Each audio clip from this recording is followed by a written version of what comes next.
Good morning. Happy Tuesday, everybody. How is everyone doing? I see. Good morning, Claudia. See a few folks are coming in the room, so to speak. Welcome, welcome. Come on, grab a cushion.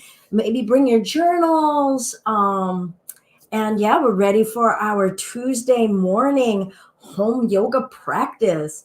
I'm Belinda with Just Be Yoga, and we're here for our home yoga practice live. Tuesday is the beginning of our week, so to speak. We go Tuesday through Friday, 10:30 in the morning here on our YouTube channel, as well as on our Facebook Live. This has been a wonderful journey of exploration about how to develop a home yoga practice. What is yoga? What is it to you? And what is it that you're wanting to personally develop? So I am looking forward to this week. But as always, I'm going to keep encouraging you to give me some feedback. How have things been going in your home yoga practice? If Ansel is here, I just want to say, Ansel, thank you so much. I got your email. Thank you for all of your feedback. Wonderful to see you developing your practice. And it's an honor that you share it with me. Good morning, Joanna. Good morning, Gaia. Oh, awesome. Thank you for sharing that with me. Okay, so I'm going to try Kalai Vanakam. I hope that I've said that well. And I will say Tashi Dele to you from my Tibetan Buddhism tradition. Okay, so this morning, we are stepping into beginner's mind. I've decided that I wanted to make this week be about beginner's mind. And there's going to be different aspects that we'll bring to it. So if you're new to our home yoga practice live Tuesday, we kind of break down a little bit more philosophical. Then we're going to move, but it sets the tone for the rest of the week as far as the thematics that we are working on in our practice. So please feel free to add in anything. Tell me where you are in your practice, what it is that you're hoping to be working on. Maybe I'll just start to chum the water a little bit. What does wonderful, Ansel, you are awesome. For the Facebook people who can't read the YouTube comments, he said that the practice has been beneficial in so many ways. So wonderful, Ansel. And Ansel, you might really resonate with our theme this week being beginner's mind, because it really hails a lot from a Taoist background. So Ansel has been a student with me for quite a while in Tai Chi. And Tai Chi hails from China. Still, we're dealing with the East, but it's a different discipline. Number one, Tai Chi is a martial art. Yoga is not meant for fighting or hurting anybody or defending oneself. So it's a different concept about energy and how to use it. But at the same time, these are energetic and philosophies that come from the East. So beginner's mind. And I'd love it if there are some folks here who are new, and I'd love to kind of get a sense of, okay, why are you here? What are you wanting to explore from your yoga? Bringing that beginner's mind.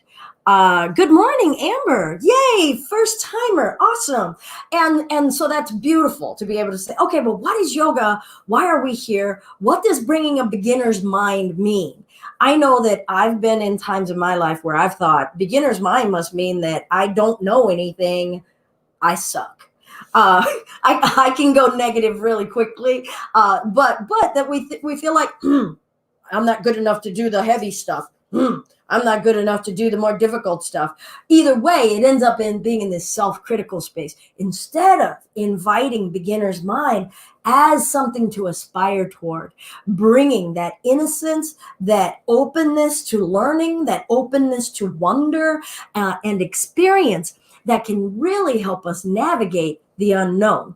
And it really felt like the era that we're living in right now, dealing with so much unknown, bringing that humility of beginner's mind might help us navigate. Oh, yeah, I've never done a pandemic before. Got it. Oh, yeah, I've never done this level of maybe social unrest before. I've never done this amount of staying at home before. I don't know, for some of you all who are living at home with other people, I'm single, I have quadrupeds, but it's just me. Maybe some of you are like, oh my goodness, I've never had to be under the same roof with this person before. And how then do we use our tools to navigate in a beginner's mind way? Okay, so Amber, first timer, please get a journal maybe and something to take notes on. We're just going to do a little bit of discussion, probably for about 10 or 15 minutes before we start to move. So the first thing that I wanted to share is leaning into a bit of the Eastern philosophy and saying, okay, well, what does she mean by beginner's mind? And a lot of what I'm drawing on draws from Lao Tzu. And so if you're not familiar with Lao Tzu, Lao Tzu is known as the person who authored the Speak, Belinda, the Tao Te Ching, the Tao Te Ching, or the Tao. He didn't write the Tao because he just more or less believes that the Tao exists. But the Tao Te Ching is a yoga philosophy that emanates and creates this symbol. This symbol stands for the Tao. In Tai Chi practice, it stands for Tai Chi. And one of the key elements about the Tao is that philosophically, it means that all that begins ends and all that ends begins. In the I Ching, and some of you may be familiar with the term the I Ching if you're not a diviner of the I Ching. It's a divination system. In the I Ching is 64, right? There are 64 kind of verses of the I Ching. And then it starts back to number 1. But number 63 and 64, my bad, 65. 64 and 65. The last two, how about that? Are after completion and before completion. And you would think that if you're coming around in a full circle, in a cycle of things, that maybe it should be the other order, before completion and after completion. We can sit in philosophical loop-de-loops on that, but sit for a moment and ponder how often throughout our day, in what we do, in what we say, in how we behave, do we think about after completing and before completing? What are those spaces? Where are we in our action, in our intention before completion? Or do we only see ourselves and visualize the final act? After completion, do we actually believe that there is a finality to anything? I feel like those are some key thought patterns to help us start to step into beginning and beginning again, because all is constantly beginning. I'm going to read one little piece from Lao Tzu, and it's really at the beginning of the Tao Te Ching. And it's two guys bantering back and forth, because that's always fun to read, right? When philosophers debate with one another.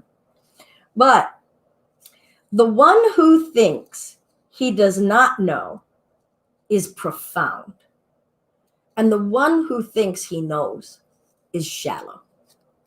The one who thinks he does not know is profound. We can walk around throughout life, always humbling ourselves to, I don't know, instead of wanting to instantly say, I know. Can we lean into the profundity of that and the depth of what the world and life can show us with what we don't know? Because if we say that we know, we've already limited ourselves from new knowledge. We've closed ourselves to the possibility that there's more to learn. Lots of people, and I don't know if Kim is here today. I've got Kim, who's showing up a lot on the digital, but she was among several people who would come to the studio as a group, always coming to beginnings. And I love that, to our basics class, because the basics is where it is. Ansel might have heard me say this a few times as I was learning Tai Chi. My Shifu, as I started teaching, some might have thought I was condemned to teaching beginners all the time. And I was hungry. I was hungry to want to teach more complicated stuff, high flying kicks. Let's do the crazy stuff. Because that's the way to show my proficiency, right? That's the way to show just how awesome I am. But she said, but if you can't set them on the right path, how do I know that you know? And setting people on the right path is the foundation. And if we're not continuing to invest in our foundation, then it's bound to crumble, so to speak. All right. So the one who thinks he does not know is profound. And the one who thinks he knows is shallow. For those of you who have been following along, and maybe if you're just starting, if you are just starting, feel free to go to our blog on justbeyoga.com and go to week 1, and you'll see how to set up a practice plan. Created 4 pillars upon that. What am I practicing? The amount of time I'm going to practice, how I'm observing and what I'm observing, and then guidance from a teacher. So the theme then can be beginner's mind. Maybe write down some things that you're reflecting on about how your experience in your yoga has been so far as a beginner mind. Do you actually believe that there's somewhere to get to? There's something to attain. What is that? I'm not going to say whether it's true or whether it's false, but think about it in terms of this framing of beginner's mind. Is there a finality, or are we open to what we don't know?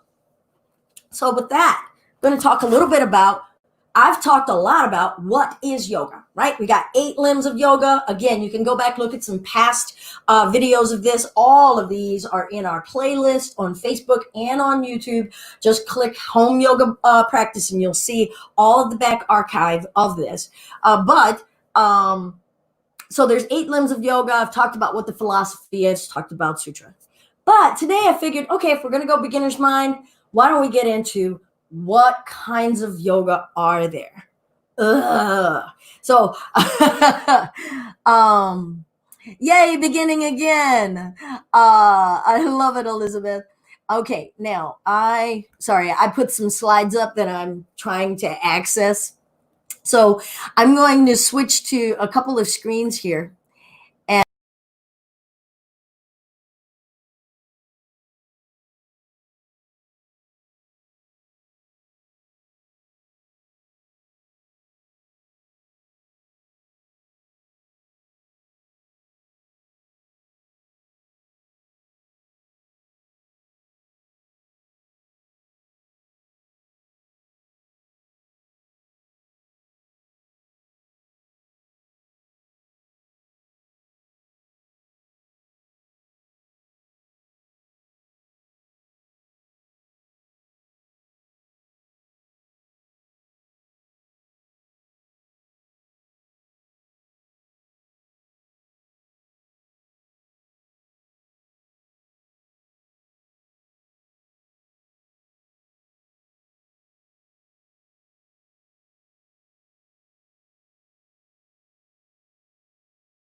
it can look like a torture chamber. There's hooks all over the walls, and they have straps attached to those hooks.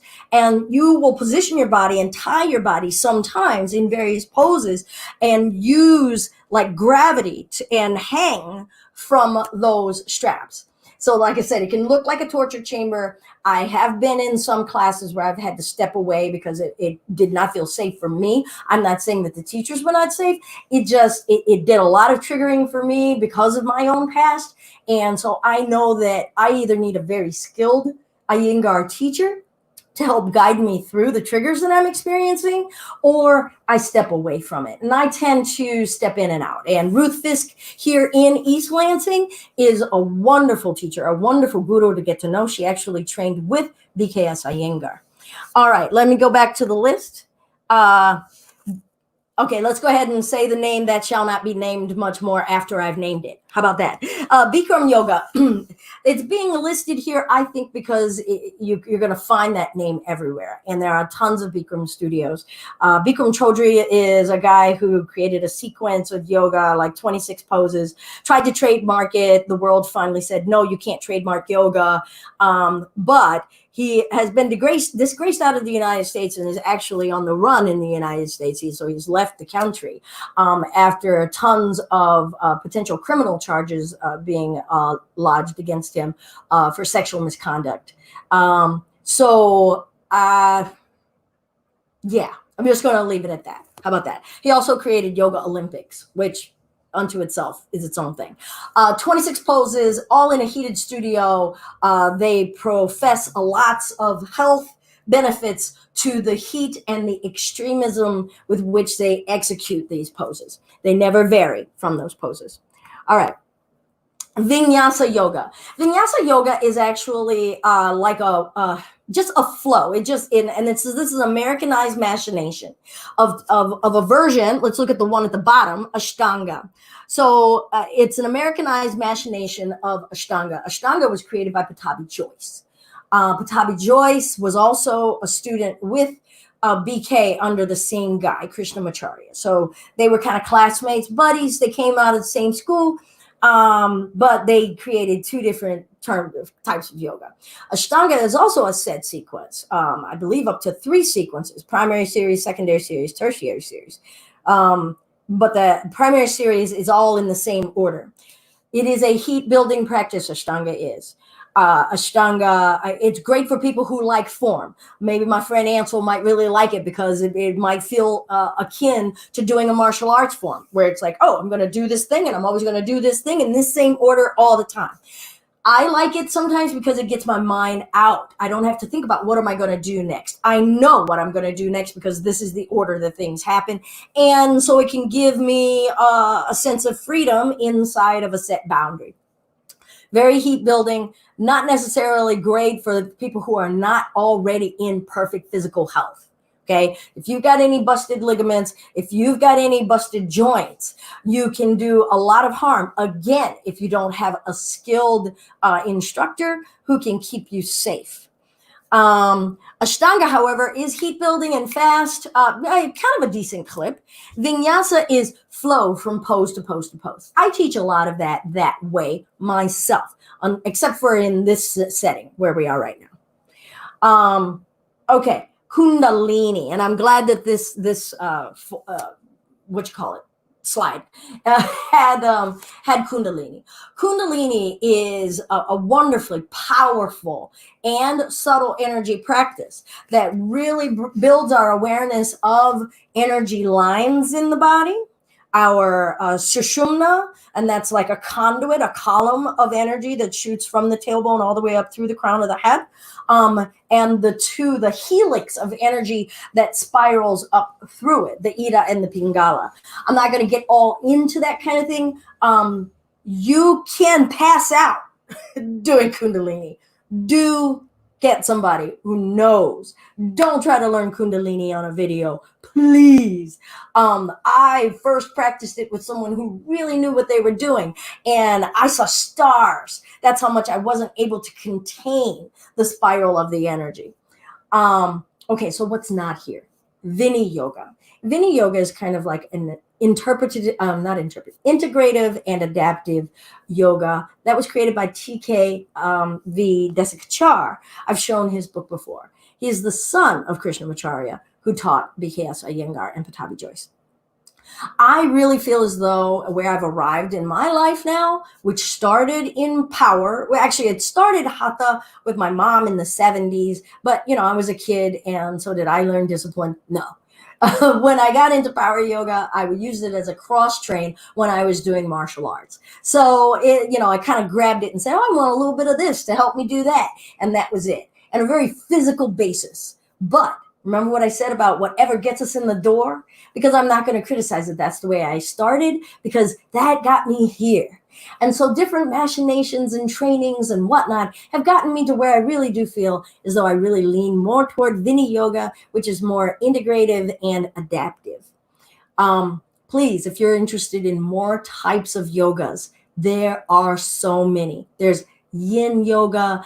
There's Anusara, if you can still find anyone who's doing it, and so many of the much more traditional and spiritual forms, Raja Yoga, Mantra Yoga, so many that, we have even limited our minds here in our Western 21st century way of living, limited our minds to even thinking and understanding what the depth of yoga is. And that's a shame, because yoga is not this one little thing, and it doesn't mean to stretch or bring your heel behind your head. So again, beginner's mind, opening ourselves to what is possible, what is wondrous, and what we don't know. Humbling ourselves before what we don't know. So today, we're going to bring that beginner's mind, and I'm going to take us through a little bit of some primary series, Ashtanga, just as a dabble, that's all. Just so we say, oh, that's a set sequence, set sequence, set sequence. And then we'll do, let's do a little bit of some yin toward the end as we come down onto the mat, slowing things down. Yin is more of a restorative. If we think about the moon and the sun as equal opposites complementing one another, the yin is the moon, that caressing, tender, nourishing, female, for lack of a better way. I hate gendering energy, but that nurturing side of energy. I think of it as yin and yang, right? And yang being more of that enforcing. I want to share one other thing here. Woo, we got people talking. You lost some info. Sorry that you lost some info. I'm sorry. Can you guys hear me now? I'm going to wait until someone says something before I go. Hello, hello, hello. I'm sorry if I lost you guys. Okay, so Kathy can hear. Yay, Kathy, awesome. Now, what was I talking about? Beginner's mind. Got it. Oh, here we go. Hey, Jackie. Okay. My last little bit of Taoism is anything to its extreme becomes its opposite. I really feel as though it was one of the most valuable lessons that I ever learned as I explored Tai Chi Chuan and Taoism. Anything that is beginning, eventually is going to exhaust itself into an ending. Anything that's going super fast to its extreme is eventually going to collapse. Everything to its extreme becomes its opposite. Even anger, right? If we take it into an emotional space, anger is going to exhaust itself into fatigue. It just has to. Even, everything that is sweet, right? You remember the first time we ever had a certain flavor that we fell in love with? We're like, yay. Yeah, but then the 20th time that you have it may not be that same yay. Anything to its extreme can become its opposite. We can exhaust our desire for something. In that turning, in that transition from whatever it is to what it's about to be, that's presence. And hopefully, if we bring beginner's mind, we're aware enough to be present in the moments of transition. And there's growth and there is learning. All right. I'm so sorry if we all lost me for a little bit.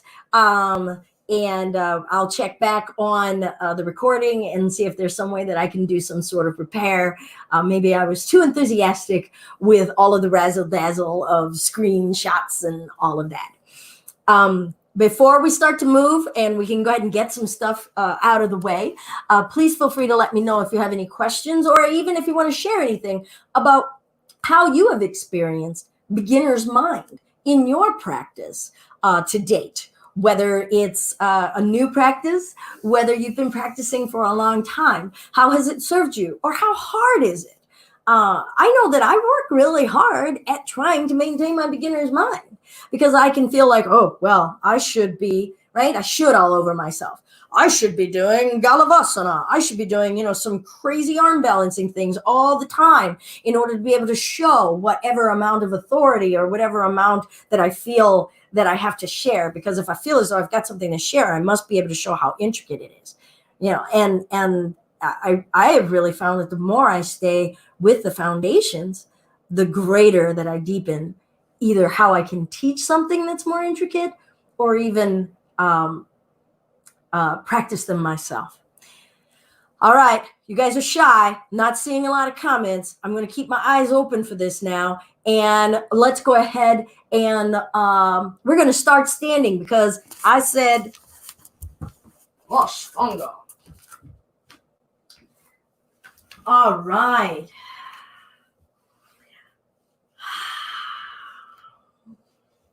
You might also see reference to Ashtanga as Mysore. Mysore Yoga, the name is hailed from the name of a town in India. But Mysore tends to be taught without someone verbally instructing you. So it can be silent and you're seeing a whole bunch of people moving through the sequence, either together or not, because they're all finding their way. Yay, Ansel. I was right about him liking structure. For many years, the only yoga he did was the mother sequence that Ruth taught in our studio. Oh, yeah. I remember when she came and did that. It was comforting to have a set sequence. Yes, within boundaries, we can find freedom. And some people find that hard to believe. But yeah, within a boundary, then we don't stray. We just say, okay, I can just stay right in here and just do the thing. Helps us to have focus. There's nothing wrong with it. I think that I need to stick to more structure myself, because I get a little loosey-goosey. So yeah, that's me calling myself out, y'all. I am in no way perfect. I am completely flawed in every way. All right, let's find a standing space. Your feet don't have to be together. So here I go into my, integrative and adaptive way, right? Because I'm like, oh, your feet don't have to be together. Let's, feel out the thickness of our thighs. And that would not be something that you would get in a more traditional Ashtanga, right? You'd be like, stand like this. So I'm going to give you, this is Ashtanga-like from Belinda. We're going to pull the navel to the back of the spine, feeling ourselves growing tall through the top of the head. You can even start to involve your bandhas. So we're going to squeeze that sphincter hold. I've talked about bandhas in some of our prior classes. So either a Kegel or a sphincter squeeze. Uddiyana bandha, just kind of engaging in the core as though you're taking a light punch to the gut, but not sucking the tummy in. Chin tucked a little, raising up through the back of the throat.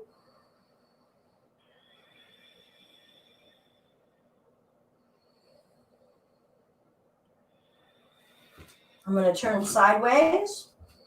This should feel familiar. We've done these sun salutation A's before, but I'm not going to do a modification for it. So if you have been with me before and you know how to use a modification, please do if you need it. If you're new, we'll go through modifications tomorrow and definitely on Friday. Let's breathe in and lengthen upward, maybe a gentle back bend. Exhale, hinge at the hips forward, fold. Breath in, lift the chest up. We're going to plant the palms, stepping to plank, breathing out as you lower. Breath in, make it a cobra or an up dog. If you're going to up dog, tops of the feet are down, knees off the floor. Exhale, maybe rolling over the tops of the toes, downward facing dog. Breath in, look forward, step, walk, or jump the feet up. Half flat back, forward fold. Inhale all the way up. Exhale all the way down. Breath in, lift the chest. Exhale, step or jump it back, lowering through. Breath in, lift the chest, up dog or cobra. Exhale, downward facing dog. Deep breath. Look forward, step, walk, or float the feet up. Half flat back, forward fold. Let's roll the spine up to standing.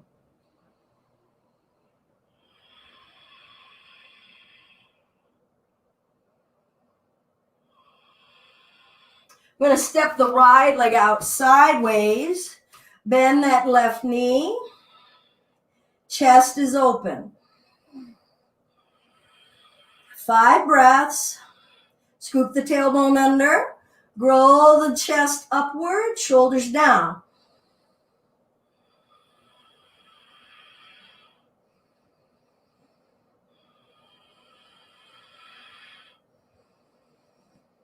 Good. Let's step the back leg up. Breath in. Exhale, forward fold. Lift the chest up. Step, walk, or jump it back. Lower through. Breath in. Breath out, down dog. Looking forward, step, walk, or jump the feet up. Half flat back. Forward fold. Inhale, rise. Hands to prayer. I'm going to step the left leg back. Right knee is bending.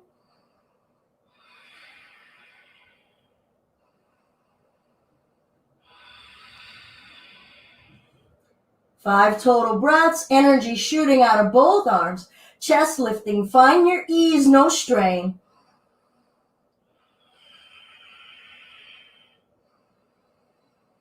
And step the back leg up. Breath in.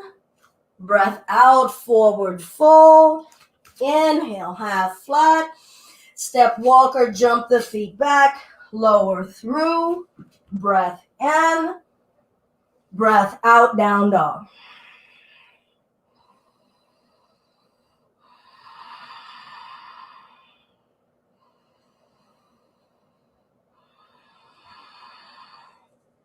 Let's come down to a seated space. And that would have gone from down dog. We would have jumped through to our butt. Not doing that today.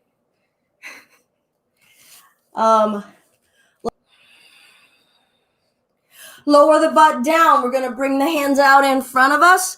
Step to plank. Lower. Breath in. Breath out, down dog.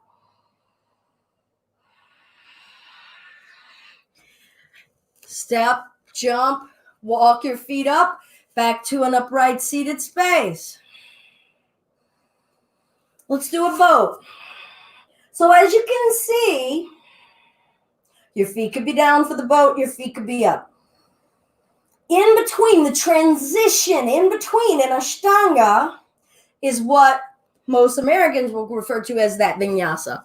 We're going to step it back to plank, lower through, breath in, breath out, down dog. I find that it is a practice that one could very easily create some really bad habits. Let's step the legs up, find a cross-legged space. Let's lengthen the legs out. Breath in. Exhale, hinge. 5 breaths.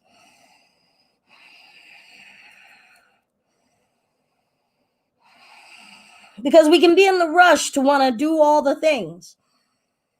We can lose that smooth, victorious breath.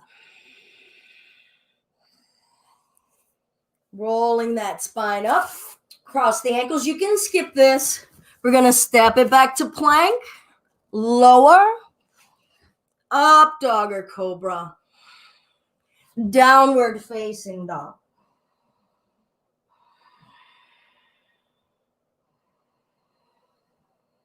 Step, walk, jump the feet through in between your hands.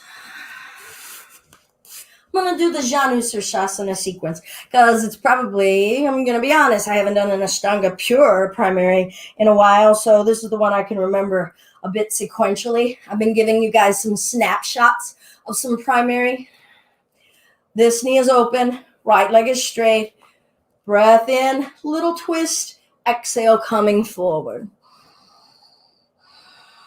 Keeping the legs engaged, squeezing the thighs. Pulling the chest forward, shoulders back.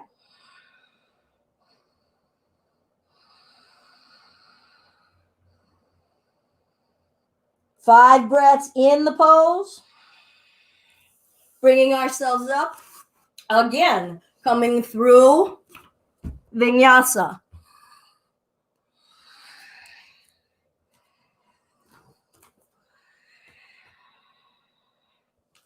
And we'll bring the feet back out in front of us, switching. Breath in. And forward fold. 5 breaths.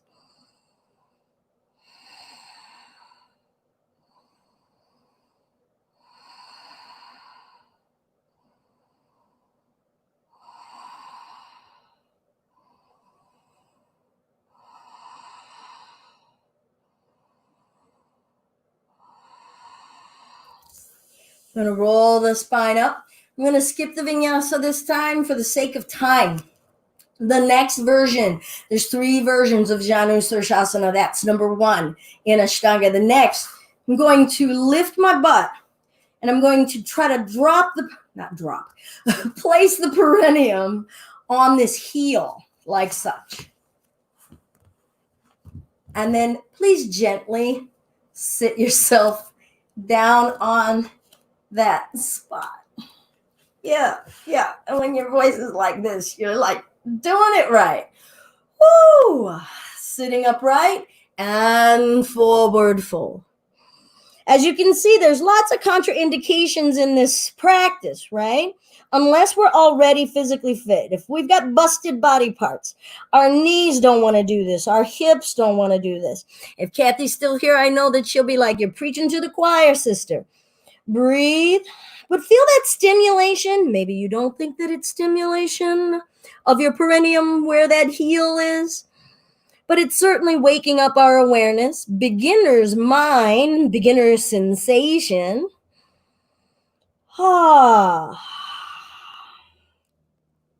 Bringing ourselves up. I'm just going to switch from there. So I'm going to lengthen that leg out. Bring this heel in. Remember, we would have done another vinyasa though. We would have come through that yoga push-up, finding that up dog, and then finding that down dog. It kind of keeps the kiln, the fire roaring. So I'm going to lift here. I'm going to slide. And so this is energetically, certainly an awakening of our first chakra, coming down into our root energies, our earth energies, our skeletal energies. And coming forward. Opening up the low back. The body is nice and warm. Some could say, lending it more open to ranges of movement, more lubricated.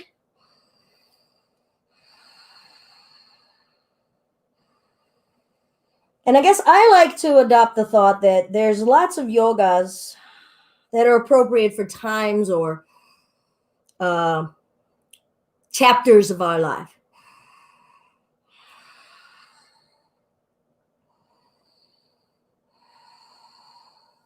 Rolling the spine up, cross the ankles, and we'll do what's called a pick it up, right? So we're going to do that Tolasana again. We're going to press and lift. Maybe you can lift your butt and your feet, breath, and lower it down.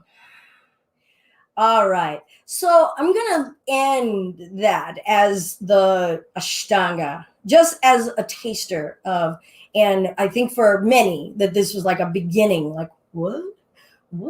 And I gave it a really small intensity level. Ponder, okay, what did I get to experience? What did I get to learn? What was I resistant of? What was I like, meh, I don't like, or, ooh, I want to know more? Because beginner's mind also awakens for us. Lots of potentiality and possibility. And that's a wonderful space of yoking. Remember that yoga ultimately means binding together, creating a union. And we get to unite our consciousness with truth. And maybe we have uncovered some new truth or seen an untruth that maybe we've told ourselves about what we can do, what is possible, or what something even feels like. All right, I said we would go into yin as a nice little opposite of Ashtanga. So we're going to come to lying down. Please, if you've got blankets, pillows, have them nearby for us. Now, in yin, we're going to hold for a bit. And I think I'm going to try to set the mark at about 2 minutes per posture. Okay? So don't worry, we're not going to be holding those fire postures. We're going to be holding the chewy, ooey, gooey postures.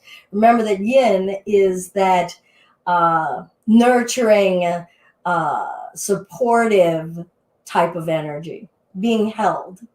So I'm going to lower my spine down.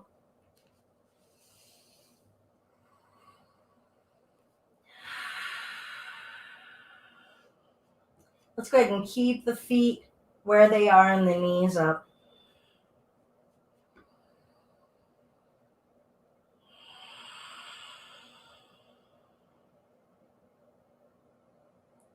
Let some of that heat dissipate from everything we were just doing.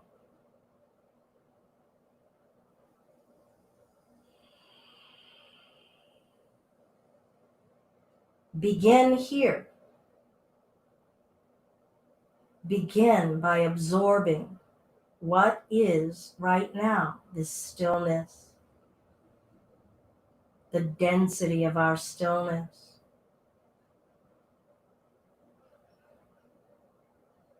What does it make us more aware of in our physical existence?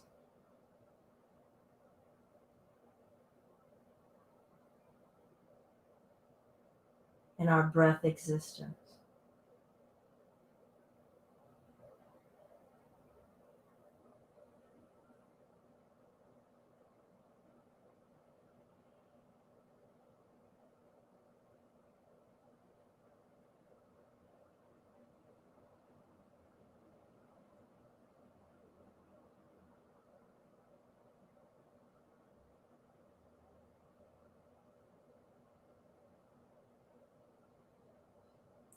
We'll let the bottoms of the feet come together, inner thighs falling open. Perhaps you put pillows on either side of your knees if this is feeling like a strain on the groin. Give yourselves the support that you need. And let go.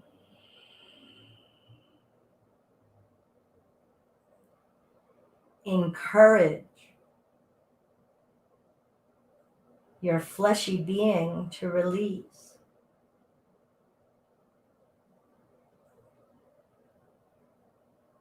And perhaps here, ask yourself, begin again. Start anew in awareness right now.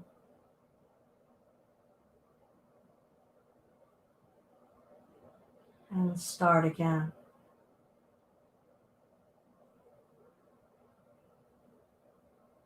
Notice how it changes your awareness of your practice.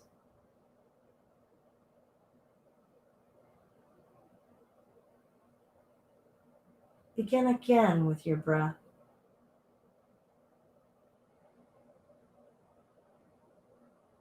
Can we invite constant beginning?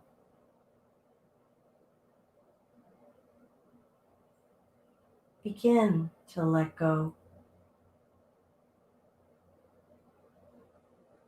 Where do we feel the beginnings of letting go? And it's already gone.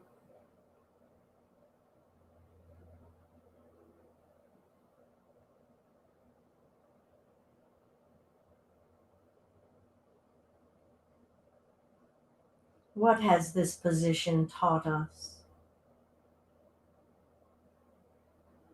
Is there more to learn, to grow?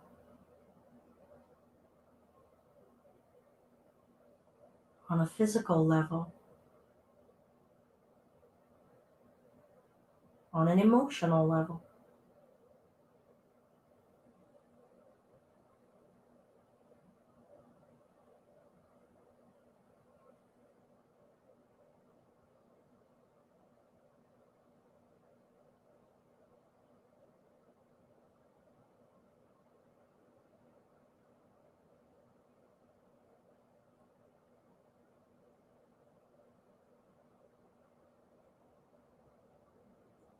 We'll straighten the left leg.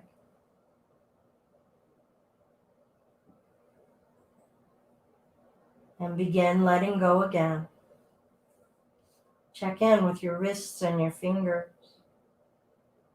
the weight of your arms. Practicing beginning to let go and begin again.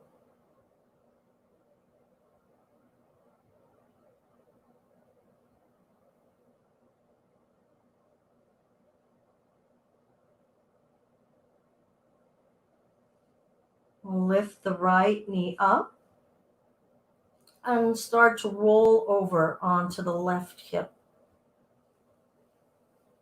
Now you could put a pillow under the right knee. You don't have to let it just hover there. Or if it wants to come all the way to the floor, feel free, but try not to be in any sort of tugging, yanking space. Let this be the practice of surrendering and begin to let go.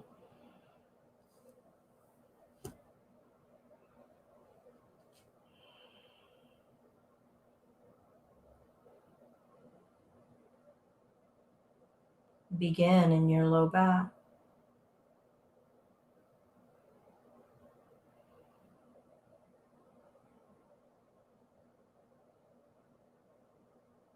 Feel the weight of your right thigh.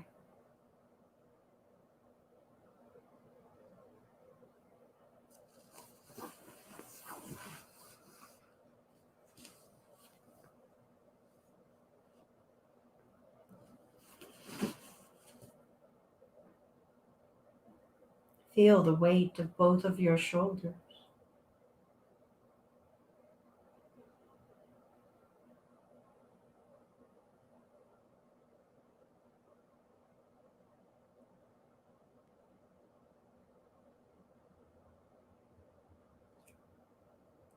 Maybe shimmy that left shoulder to the left a little bit more. And see if more of the back comes rested and flat. And what changed in our awareness in our physical bodies, in what's moving, in what's active.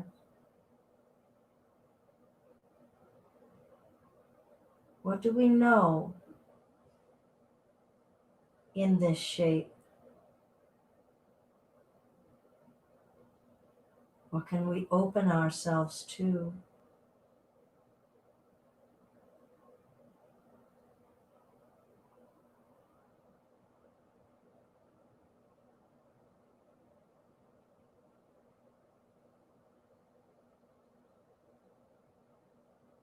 Have I truly released the weight of my head?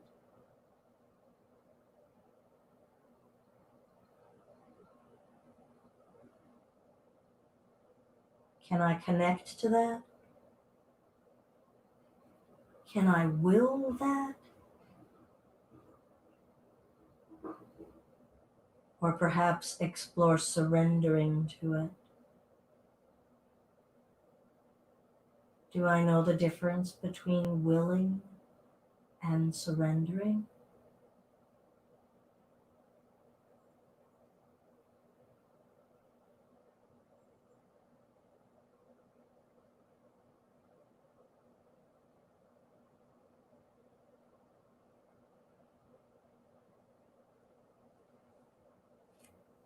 We'll slowly roll onto our backs.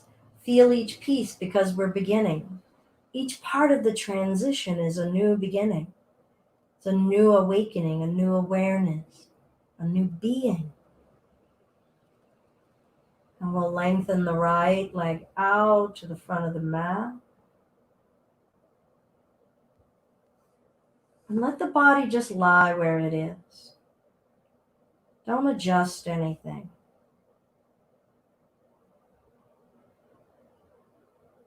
Begin practicing surrender here.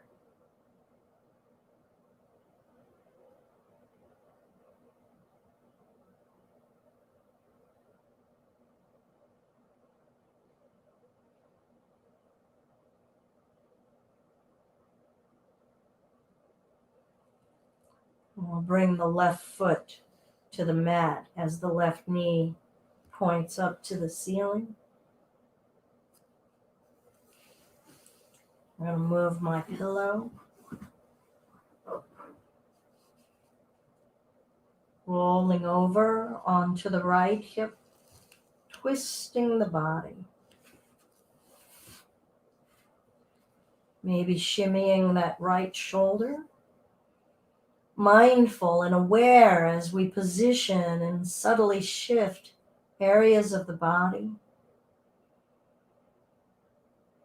And then we yield and soften. Fall into the arms of this pose, of this shape. Notice the levels of energy, subtle or not so subtle. What's screaming? How is that volume changing? Look at the moments, the intersections of change. Feel, be, and begin. So every time it changes, we begin again. So there is no such thing as a twist. There's thousands of layers in the twist. What changes as we breathe and the depth of breath expands us from the inside out.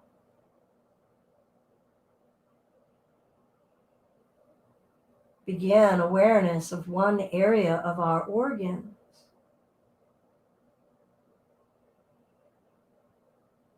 Begin awareness of liquid flowing between our organs.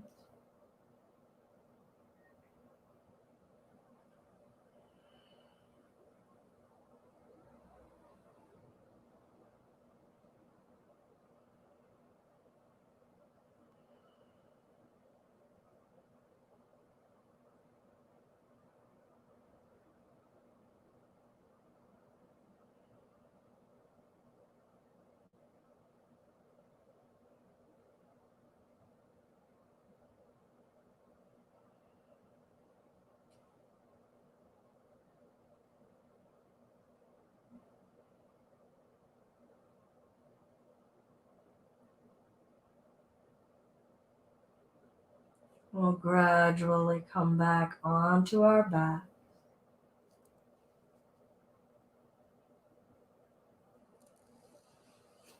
We'll invite both knees in toward the chest.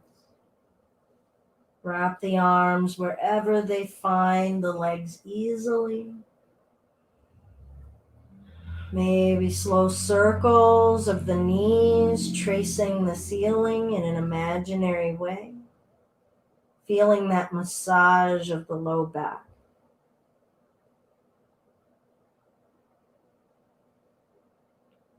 Change directions of your circle.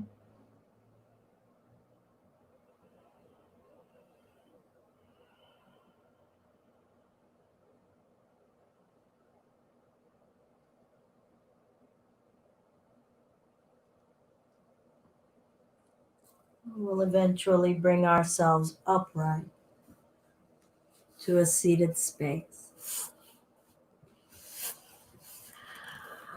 Thank you, Gaia. Oh, I forgot to point out, I'm sure you guys have seen already that I put a new tapestry up. Isn't that an amazing Ganesha?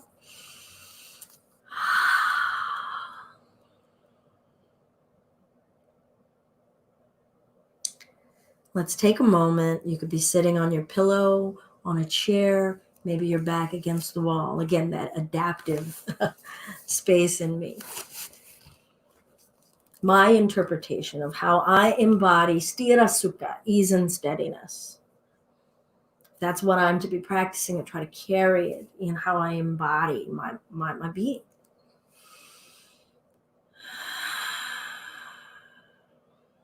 And sit for a moment and reflect on the journey that we've taken today. In svadhyaya, in study.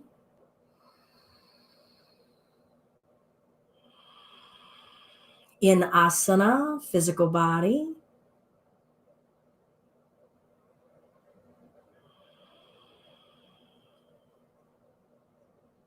And in our humility, in our yamas and our niyamas.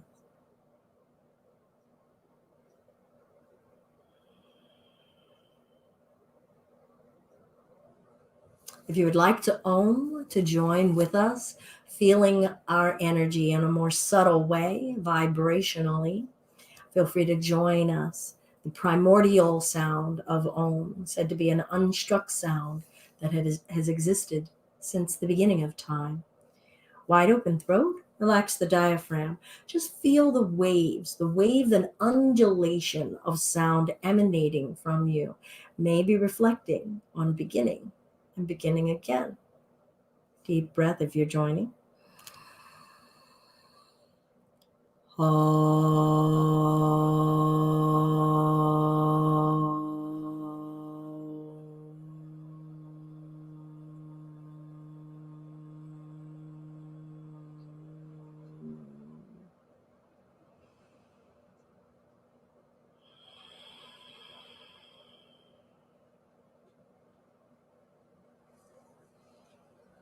Hands to the heart center for the Anjali Mudra. I'm deeply grateful to be able to share the love and light and understanding within me, and grateful for whatever it is you want to share back with me in love and light and understanding. May you find constant beginning. Namaste. Thank you all so much. If you're working on your practice plan for this week, or just keeping the one that you had in the last week, just with this new overlay of beginnings. Hopefully you're finding time to journal. It doesn't have to be a book. You can just write a line. What is it that's coming to you? What are you noticing about your own patterns, habits, growths, clingings? Ooh, clingings and attachments. They're fun for our yoga to reveal to us. And always feel free, if you aren't going to make a comment here, you could always email me at belinda@justbeyoga.com. You could message me here on our Facebook. If there's a question that you have, I do strongly advise everyone receive guidance. Please don't try to be doing various postures without guidance. I don't mean that you got to turn your life over to some guru, and please don't turn your wallet over to them. But we all need a teacher, and that then also helps us practice beginning, right? Because saying that there's something I don't know, or I could use a different perspective on, helps us stay in that framework of beginning. So speaking of wallet, If you would like to give us a one-time donation, please feel free. Go to our PayPal, paypal.me/justbeyoga, or maybe a recurring donation. I have those in the beginning of this video. So if you want to hit any of those, great. You don't have to give us anything. Share us. If there's something that you like about what you've learned, please spread the word on Instagram, Facebook, anything. Carrier pigeon, whatevs. All right. So great to see you all. I am ever so grateful to be able to share my understanding, whether it's about the yoga practice and principles, Taoist practice and principles. Actually, I'm really digging this fusion. So thanks so much. You guys brightened my day. Love you, Ansel. Thank you so much. All right. Have a wonderful day, everyone. Namaste.